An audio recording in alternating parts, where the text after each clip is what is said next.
In today's video, I'm going to teach you how to change your workspace name in Slack. This is really useful if your team has rebranded, your project has evolved, or your current workspace name just doesn't fit anymore. I'll walk you through the process step by step using the Slack desktop app, and by the end, you'll know exactly where to go and what to click. First, open Slack on your desktop.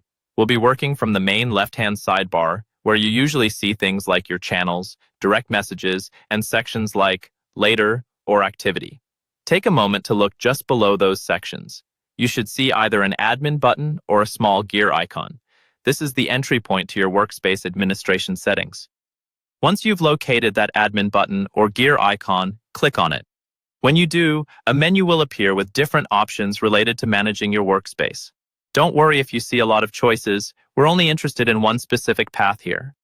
In that menu, move your mouse so that you're hovering over the option that says Edit Workspace.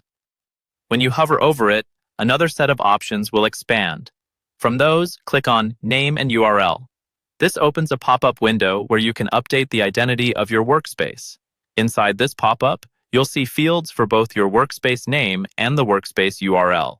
The name is what people inside your Slack workspace will see at the top of their app, and the URL is the web address they use to access it in a browser.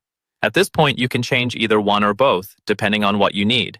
Keep in mind that changing the URL can affect how people access Slack, so you might want to let your team know if you update that. Now, find the field labeled for the workspace name and click into it. Delete the current name and type in the new one you want to use. Try to choose a name that's clear and recognizable to everyone on your team, so it's easy to identify among other workspaces they might be part of. Once you're happy with the new name and any URL changes you've made, look for the button that says Save Changes at the bottom of the pop-up. Click Save Changes. Slack will apply your updates and your new workspace name will appear in the app for all members. And that's all you need to do to change your workspace name in Slack.